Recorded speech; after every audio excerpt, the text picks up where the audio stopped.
Arizona, summer 1944. The desert sun hammered down on Camp Florence like molten copper, turning the barbed wire to liquid silver, distorting the air above the guard towers until the world itself seemed to shimmer and bend. In the mess hall, a young black nurse in crisp olive drab straightened her cap, unaware that in 30 seconds a German prisoner of war would walk across the room and say the words that would define both their lives. They were enemies. He wore the uniform of Hitler's army. She wore the uniform of a nation that refused her service at lunch counters. Yet propaganda had taught them both lies. And love, it turns out, doesn't require permission. Milton, Massachusetts, 1921. A town that prided itself on progress. Tree-lined streets where a handful of black families had carved out space in a predominantly white suburb just outside Boston. The Powell house stood modest but proud, evidence that some boundaries could be crossed, even if others remained locked tight. Eleanor Elizabeth Powell came into the world knowing freedom her grandmother had not known. That grandmother had freed herself from slavery as a teenager, traveling north through the darkness of the Underground Railroad, following the North Star towards something she'd been told didn't exist, a place where she might be human. She'd made it to Massachusetts. She'd survived. And now her granddaughter attended white schools, played with white friends, lived in a neighborhood where race seemed, for brief moments, almost invisible. Almost. Eleanor's father had served in the Great War. He wore his uniform in the photographs that lined the Powell mantle, standing straight-backed and serious, a man who believed service mattered. He'd come home to a country that still saw his skin before his sacrifice. But he'd served anyway, because Powell men served, because citizenship meant something, even when citizenship didn't always return the favor. Eleanor grew up hearing stories of that war. She learned to believe in duty, in country, in the idea that if you served well enough, sacrificed deeply enough, proved yourself thoroughly enough, America would see you, really see you. She had no idea how naive that belief was. Not yet. In 1944, at 23 years old, Eleanor Powell walked into a recruiting office and volunteered to serve as an army nurse. The war raged across 2 oceans. American boys were dying in fields in France, on islands in the Pacific. The country needed nurses desperately.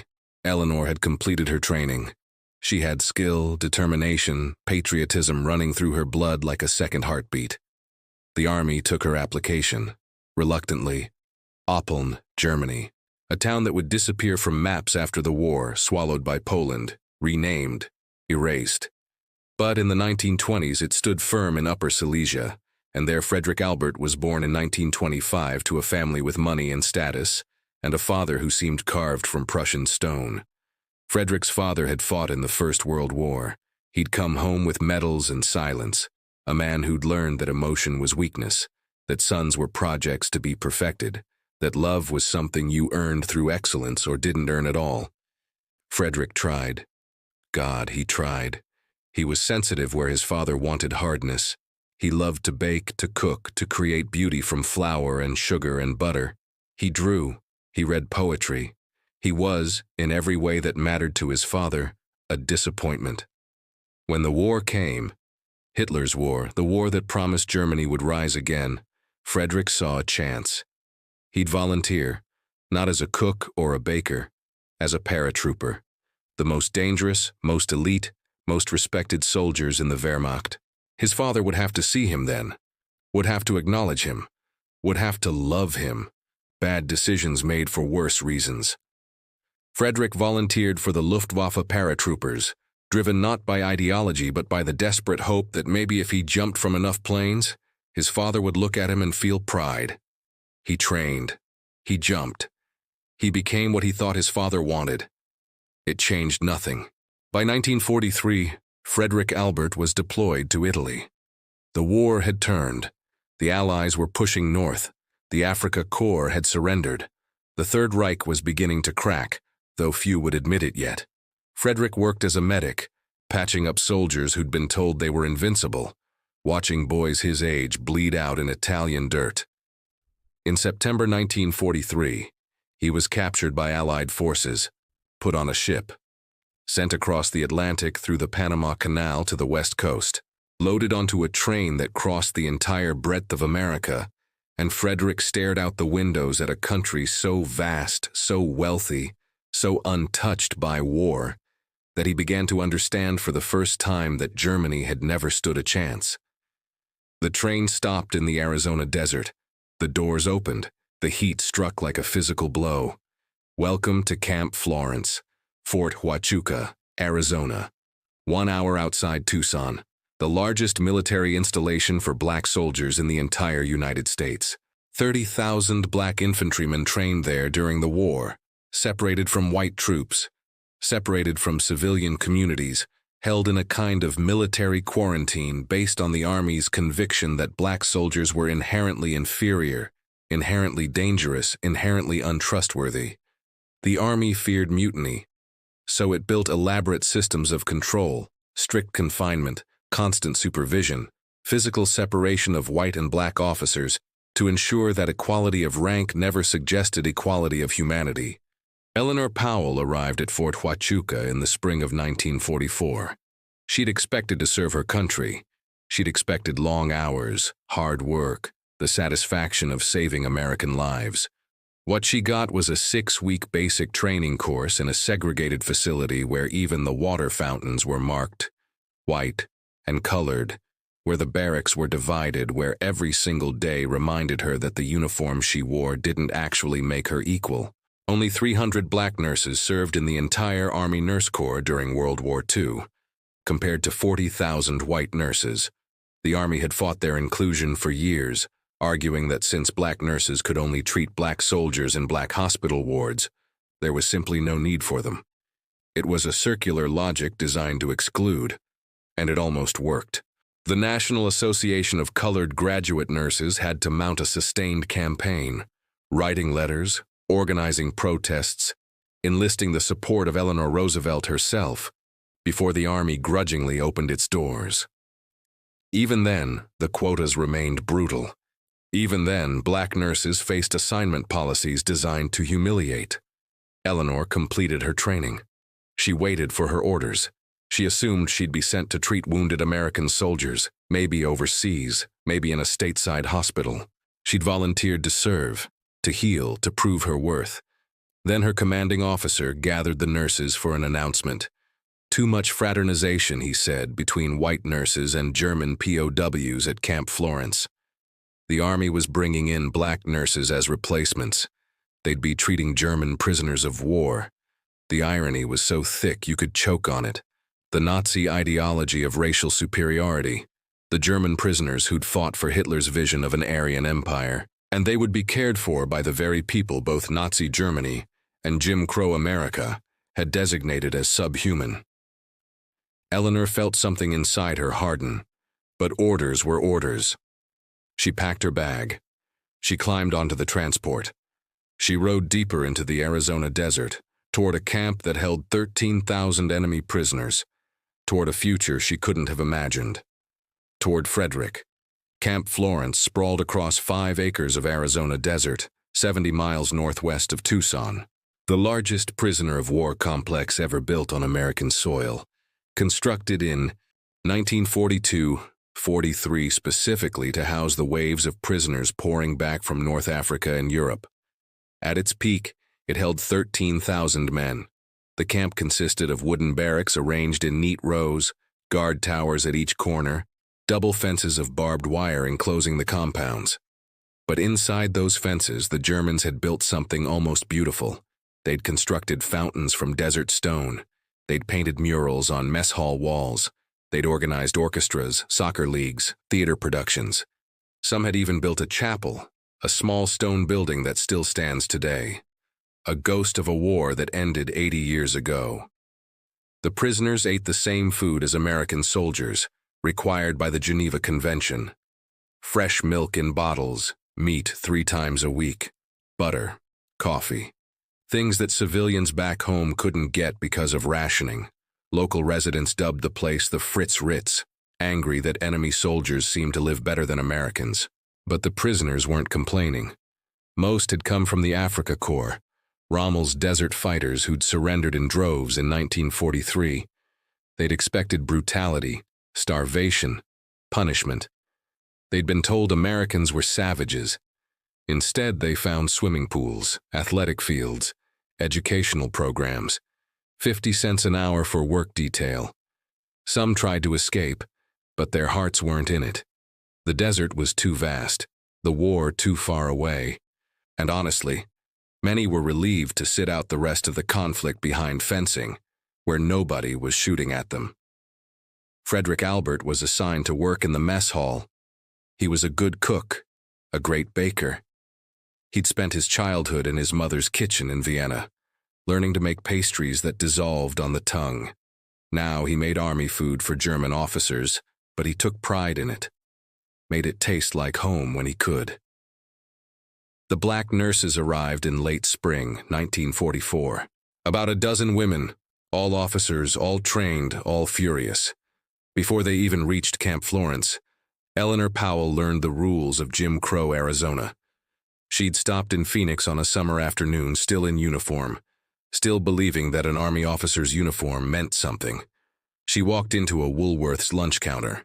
She was thirsty, tired. She wanted a Coke and maybe a sandwich.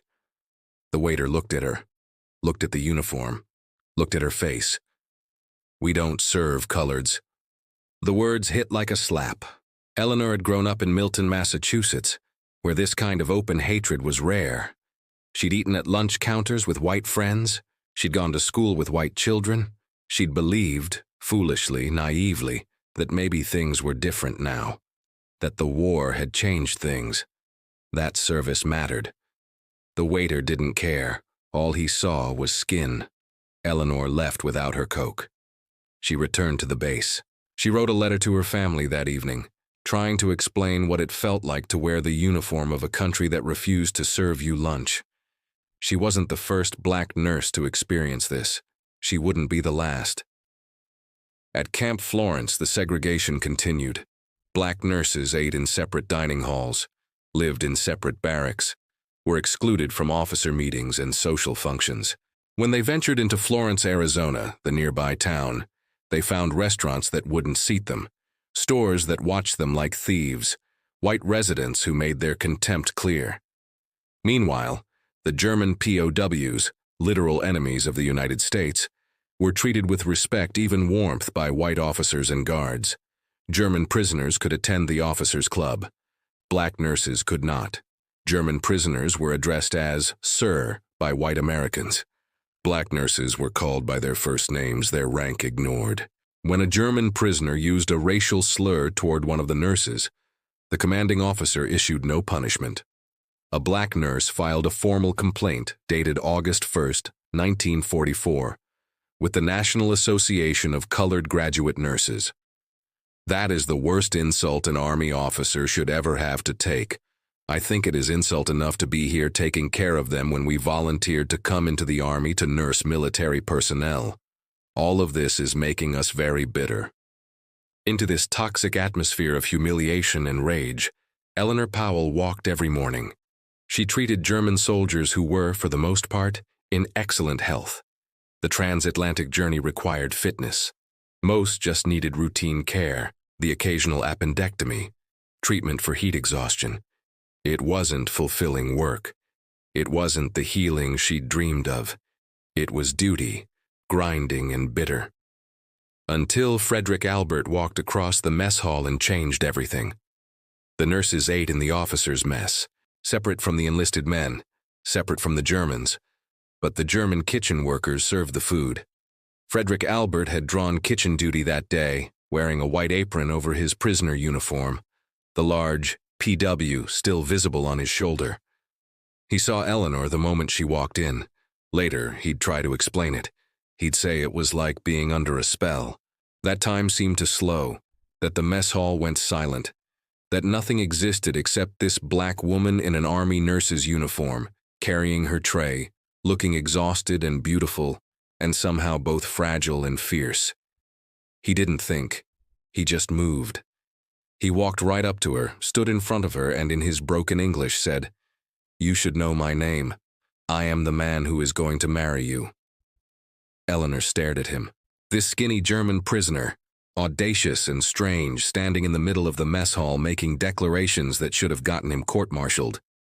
She should have reported him, should have turned away, should have told him to get back to work. Instead, she smiled. "Is that so?" she said. "Yes," Frederick said, utterly serious. "I will marry you." Eleanor laughed. Actually laughed, for the first time in weeks. The sheer absurdity of it. This German soldier, this enemy, this white man from Hitler's army standing in a segregated mess hall in Arizona, telling a black army nurse that he was going to marry her. It violated every rule both of them lived under, every law, every social norm, every possible boundary, which made it somehow perfect. They began meeting, secretly, carefully, with the help of other black nurses who understood that sometimes the only rebellion available is love. The mess hall became their place. Frederick would find excuses to work late, to be near where Eleanor might pass. They'd exchange words, brief, careful, weighted with meaning. He'd save her extra dessert. She'd linger near the kitchen, pretending to check supplies. At night, Frederick lay in his barracks thinking about her, about the way she moved through the world carrying so much dignity, despite the constant humiliation, about her laugh, about the fact that she saw him, not as a German, not as an enemy, not as a Nazi, but as Frederick. Just Frederick, the boy who wanted to bake, who'd never really wanted to fight, who'd volunteered for all the wrong reasons and ended up in Arizona, of all places, meeting the one person who made sense of everything. Eleanor told no one at first, except the other nurses. They became her co-conspirators. When white officers asked where she was going, they'd cover. When she needed to slip away for a few stolen minutes, they'd distract. They understood. Hell, they envied it. Here was a black woman in the Jim Crow South, finding something that looked like joy with the most forbidden person imaginable. The relationship deepened. They found ways to talk, real conversations, not just stolen moments. Frederick told her about his father, about the coldness in his house, about how he'd tried to earn love through violence and found nothing but capture and exile. Eleanor told him about Milton, about believing in America's promise, about discovering that citizenship was conditional, that service didn't erase skin. They recognized something in each other. They were both outcasts, both trying to prove themselves to fathers, literal and metaphorical, who would never be satisfied. Both wearing uniforms that promised belonging but delivered isolation. Frederick wasn't a Nazi. He'd volunteered to impress his father not because he believed in Hitler's ideology. In fact, being in America, seeing the segregation, the Jim Crow laws, the casual cruelty toward black Americans, had shocked him. He'd expected American democracy. Instead, he saw white supremacy codified into law. "They teach us democracy in classes," he told Eleanor one night. "But outside, black men cannot even walk on the sidewalk with white people. How is this democracy?" Eleanor had no answer. She'd asked the same question her entire life. The German prisoners at Camp Florence talked about it, about the strange, terrible contradiction of American life. On the trains bringing them across the country, black porters served them food and drinks, called them sir, treated them with deference even though they were literal prisoners of war. At train stations, the Germans saw whites-only signs on bathrooms and dining halls. They saw black soldiers, American soldiers, denied entry to restaurants while German POWs were welcomed. One German prisoner years later recalled, "The blacks didn't do much better than us. They were just in front of the wire, and we were behind the wire." Another, a farmer in his civilian life, noticed that black farm workers were expected to pick 2 to 3 times the cotton required of German POWs. "You have to see how they lived," he said. "These people were so exploited." Matthias Reis, a historian who studied German POW experiences, noted, "You'd be hard-pressed to find a German soldier who was held captive in America who didn't speak about African Americans." They were quite aware there was a major discrimination problem, and that the Americans weren't really allowed to occupy the moral high ground on that matter. It was one of history's cruelest ironies. German prisoners, many of whom had fought for the most racist regime in modern history, arrived in America and found themselves shocked by American racism. They'd been taught that Americans were mongrels, mixed-race degenerates. Instead, they found a country obsessed with racial purity, with segregation, with keeping black and white separate at all costs. The propaganda on both sides had been lies, but the truth was no better. By late 1945, the war in Europe had ended. Germany had surrendered. Hitler was dead. The camps were being liberated, revealing horrors that would haunt the world for generations. And at Camp Florence, Eleanor Powell and Frederick Albert faced an impossible question. What happens now? The plan was repatriation. All German POWs would be sent back to Europe, first to work rebuilding the destruction they'd helped create, then eventually home to Germany. Frederick would be put on a ship. He'd cross the Atlantic again. He'd return to a shattered country, to a father who'd never loved him, to a life that felt like a cage. He'd never see Eleanor again. The thought was unbearable. For both of them, they made a plan, a desperate, outrageous plan. They would conceive a child. Because under immigration law, if Frederick had a child in the United States, he could claim parental rights. He could return. Maybe not immediately, but eventually. It was the only option they had. Just before Frederick was deported in April 1946, Eleanor became pregnant. Eleanor returned to Massachusetts alone. Pregnant, unmarried, in a time when that carried crushing social stigma. She told her mother everything. Her mother, whose own mother had fled slavery, whose son had served in World War I, who understood what it meant to love dangerously, supported her. But the waiting was agony. Frederick was in Germany, working in a displaced persons camp, helping to rebuild, writing letters, desperate letters. He'd applied for a visa, citing his child in America. The bureaucracy moved like mud. Months passed. The baby grew inside Eleanor. She didn't know if Frederick would make it back in time. Didn't know if he'd make it back at all. Their son, Stephen, was born in December 1946. Frederick finally received his visa in early 1947. He boarded a ship, crossed the Atlantic again, this time as a free man, this time toward home. He arrived in New York and married Eleanor on June 26, 1947. A quiet ceremony, no family on his side. Eleanor's mother present, a few friends.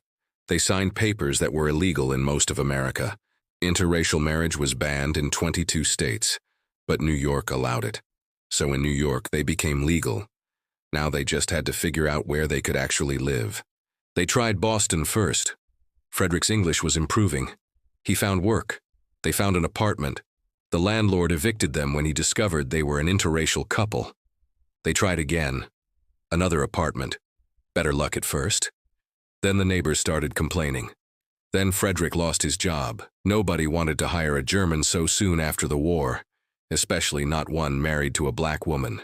They tried Philadelphia, settled in Morton, a suburb, enrolled their son in the neighborhood school. The principal suggested they try the colored school nearby. Eleanor pitched a fit, called the NAACP, fought. Eventually, the school desegregated, a small victory that cost her months of energy and exposed her child to hatred he should not have had to face. They were tired. So tired. Tired of fighting. Tired of moving. Tired of never quite belonging anywhere. Frederick had an idea. "Let's try Germany," he said. "My father has money.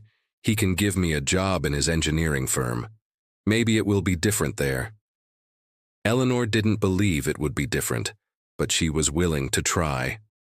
They packed up their young son and boarded a ship for Germany. Frederick's father gave him a position in the family cement manufacturing business. Good pay, security, a real future. But Eleanor walked through Göttingen, Germany, and felt eyes drilling into her back. Everywhere she went, people stared, children pointed. Once a man dropped his groceries when he saw her, and the fruit rolled down the street while he stood gaping. Frederick's mother was openly hostile. She screamed at Eleanor in German, her face twisted with disgust. Frederick stood by and watched. He was not an aggressive man. He hated confrontation. He made no move to defend his wife. Eleanor endured it for as long as she could. Then she told Frederick, "We're leaving. I'm not raising our children here." Frederick didn't argue. He'd seen what Germany was doing to his wife. They'd tried. It hadn't worked. They returned to America. They moved often.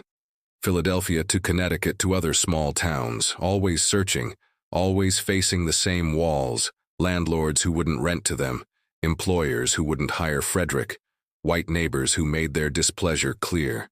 Then they found Norwalk, Connecticut.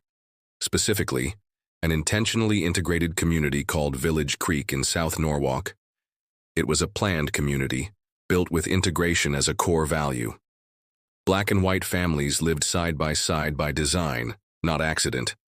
There were rules against discrimination. There was, for the first time in their lives together, a sense of safety.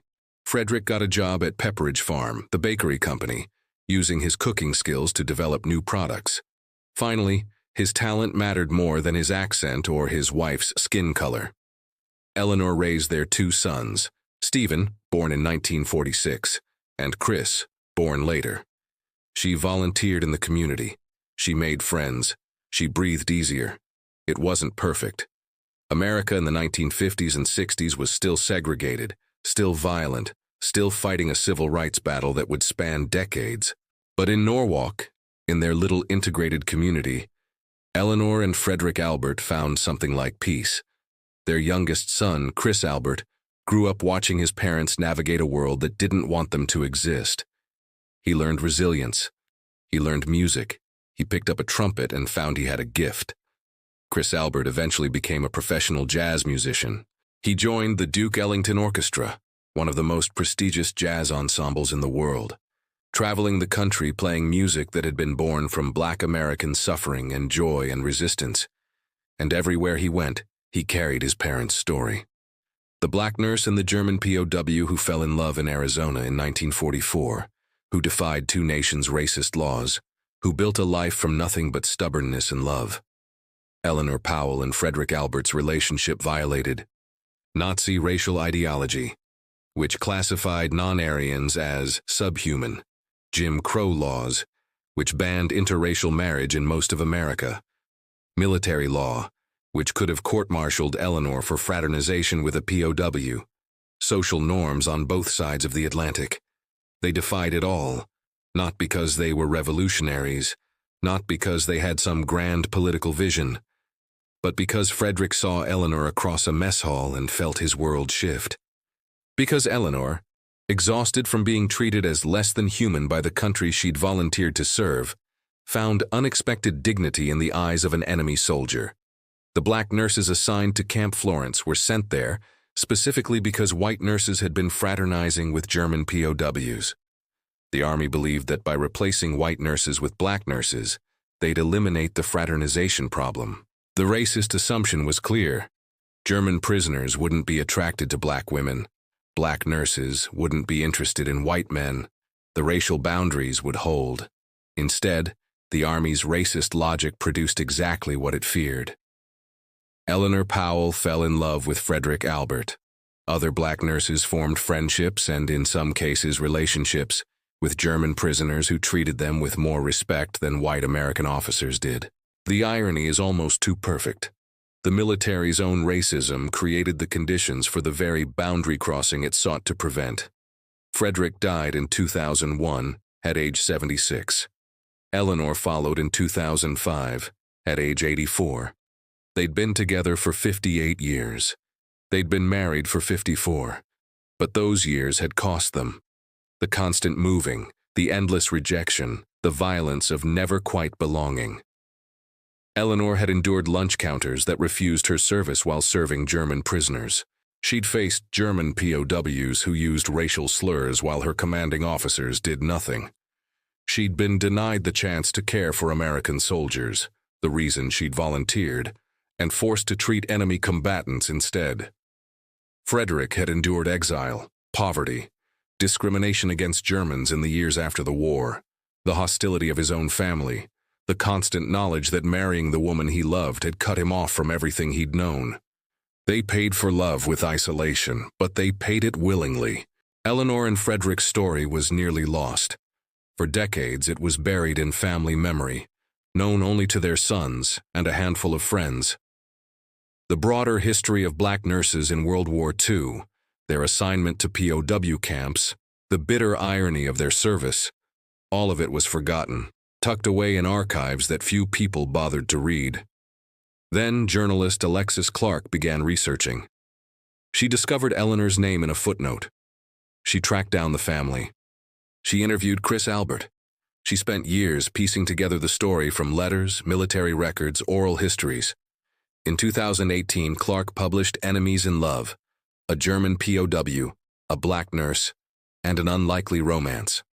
The book brought Eleanor and Frederick's story back into public consciousness. Suddenly, people were reading about the black nurses who'd been forced to care for Nazi prisoners, about the racism that permeated the American military, about the love that bloomed in the most hostile soil imaginable. The story resonated because it's about more than one couple. It's about how racism shapes everything, who we're allowed to love, where we're allowed to live, what service means, who gets to be called American. Camp Florence, Arizona, 2024. Nothing remains of the camp now.